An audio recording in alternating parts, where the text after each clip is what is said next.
Finite and non-finite verbs. The ing form of the verb singing, praising, dancing, and the to form of the verb to sing, to praise, to dance are called non-finite.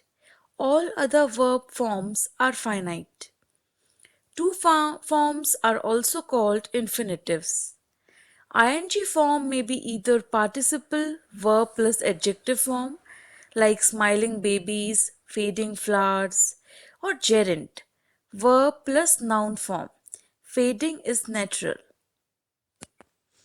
The verb that changes with the change of person and number is the finite verb, and the unchanged verb is the non finite verb.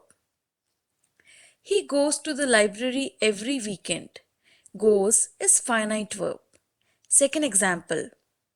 They have been singing continuously for an hour. Have been singing.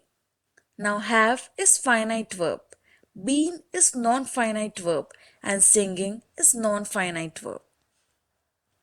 Next, we had been studying hard for the exam. Had is finite verb, been is non-finite verb, and studying is non-finite verb. A verb that changes with the change of person, number, and tense is called a finite verb. The infinitives. A verb is the most important word in a sentence. In fact, a sentence must contain a verb. But there are different ways in which a verb can be used. The manner in which a verb shows an action or state of being is called its mode. We will discuss the infinitive mode. Read the following sentences. We'll understand these sentences. The policeman ran after the thief to catch him. I wanted to go to a hill station. There is a time to play and a time to work. The race was about to start.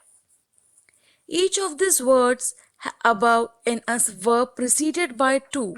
It is not limited by person or number, as its limit is infinitive. It is called an infinitive mode. Now let's understand participle.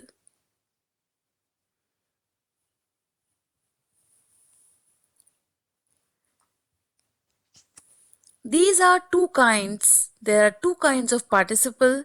First is the present participle and the second is the past participle. For example, a rolling stone gathers no moss. He needed some rest after the tiring journey. I looked sadly at the dying man. They have a swimming pool of their own. Seeing the principal, the children stopped talking. I saw him running fast towards the school gate. All these words are present participle. They tell us about some incomplete actions and always end in ing. They work partly as verb and partly as adjective. Now we'll understand the another group of words. The stolen money was recovered by the police. We all prayed for the departed soul. The wounded soldiers were taken to the hospital. A language has two forms, spoken and written. A born child dreads the fire. We respect the old learned men. Driven by fury, the mob attacked the police station. Now, in these sentences, the verbs are past participle. They end in en, n, t, or ed.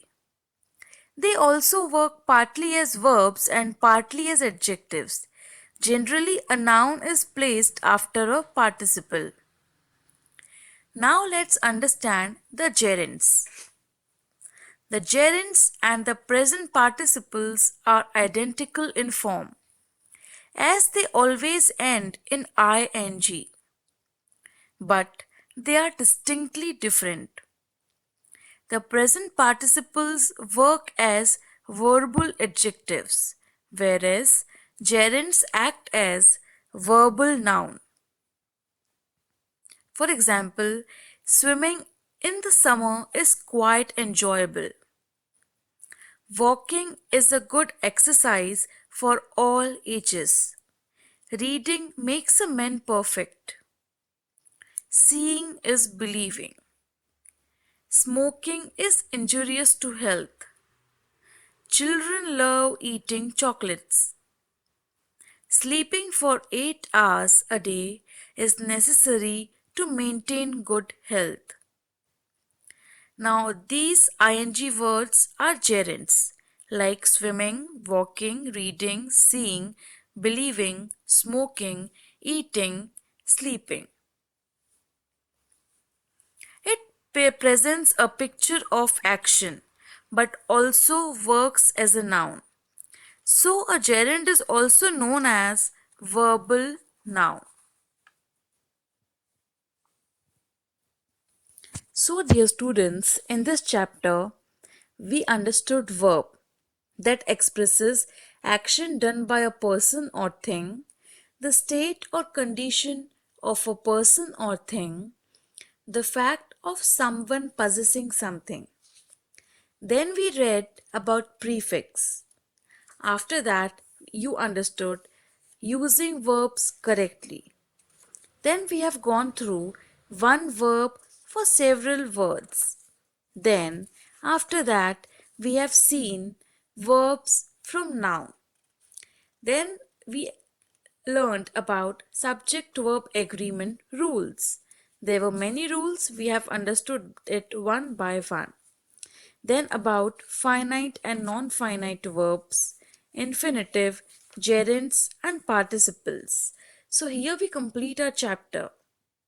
Thank you.